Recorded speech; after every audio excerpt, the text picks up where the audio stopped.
What is a fiduciary and why should you care? Hi, I'm Garrett Ray, financial planner here at the Wealth Guardians and the Ray Financial Group. And I'm Brice Payne, and you've entered The Vault, the Wealth Guardians video series on all things pertaining to retirement planning.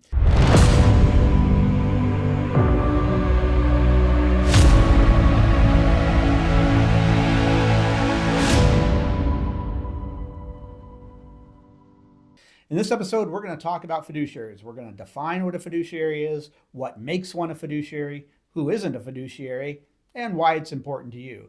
Before we do that, I want to remind you that what is important to you is to hit these like and subscribe buttons down below the screen there in case you want to catch future episodes of The Vault with Doug, Garrett, and myself. All right, Garrett, let's go ahead and get into it. Yeah, so let's take it from the top. Let's define what is a fiduciary. Okay, so according to Investopedia, a fiduciary is a person who is ethically or legally obligated to act in the best interests of another party. I really want to focus on not so much the ethically, but the legally. And why I want to focus on legally instead of ethically is because you would like to think that in any profession, somebody who is working with a client or a patient or whatnot, that they are going to act in the client's best interest, even if they're not legally obligated to. You'd like to think that. You'd like to think that, right? So we're going to talk about who is legally obligated to act in their client's best interest, all right? And then we want to remind everybody that the fiduciary standard is the highest standard of care under the law. We're going to talk about some other standards that there are, but the fiduciary is the highest of them all. Okay, so we've defined what a fiduciary is. They're obligated to act on their client's best interest, both ethically and legally, and it's considered the highest standard of care. But what makes one a fiduciary in this business versus someone who isn't? Okay, so speaking just in the financial realm, any advisor who holds a series license from FINRA, the Financial Industry Regulatory Authority. Good job, FINRA, we don't refer to it as that very often, so that is what it stands for.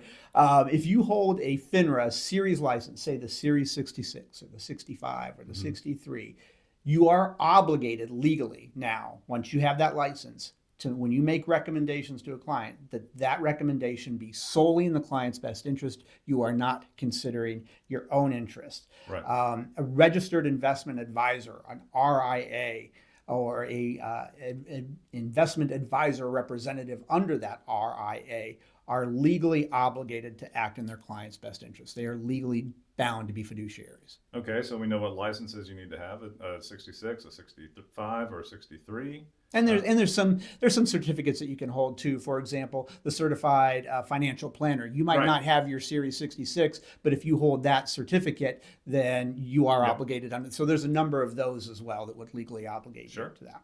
So now that we know what makes somebody a fiduciary, who out there isn't a fiduciary in the financial world? Yeah, there is no rule that says somebody can't refer to themselves as an advisor. Sure. There's no certificate that suddenly makes you an advisor or a license that suddenly makes you an advisor. And if you don't have it, you're not an advisor. So a lot of times you might be talking to somebody who is an advisor, even an investment advisor, who they've just called themselves that, and there's no legal problem for themselves to call themselves that.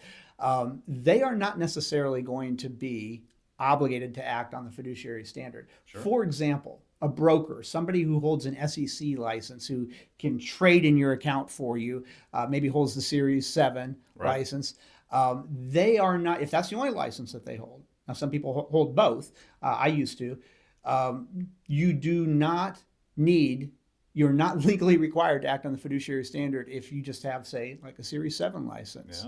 If you have your insurance licenses, insurance agents, if that is all that they are not obligated to act on the fiduciary level. And boy, I can tell you, we've seen a lot of people who have bought insurance solutions or insurance products who come to us, and that agent clearly was not a fiduciary if they had that in that certain type of product. So that is what makes one a fiduciary, or that is what necessarily makes who is not a fiduciary, I guess I So should for say. those who aren't on the fiduciary standard, is there any sort of standard at all they operate Yeah, under? they operate on what's called the suitability standard. Okay, the suitability And that's standard. the next level down. All that means is that any recommendations they make have to be suitable for their client. Oh, this life insurance product, you said that you were afraid of passing away too early, so this life insurance product is suitable for you. Well, it might not have been the most appropriate of all the types of life insurance that you could get. Right. There might have been something else that was clearly a more appropriate solution for them. So that's somebody operating on the suitability standard. And you know, Brice, Garrett, why wouldn't they have offered the one that was in the client's best interest? Well, because that advisor or that insurance agent might have gotten a larger compensation from this carrier over here rather than this one. So that's why it can be kind of a even though it wasn't the best fit. For yeah, the client. it could have been, you know, a conflict of interest there. Sure. Okay. So, you know, Brice, why is all this important to anyone out there watching this? Yeah, that was the last thing I wanted to cover, and I think that's kind of self-explanatory, but let's think of a doctor. You go to a doctor and the doctor ends up recommending a surgery. Well, if that doctor has taken the Hippocratic Oath, then that recommendation was supposed to be in your best interest. That's kind of the medical world's version of a fiduciary.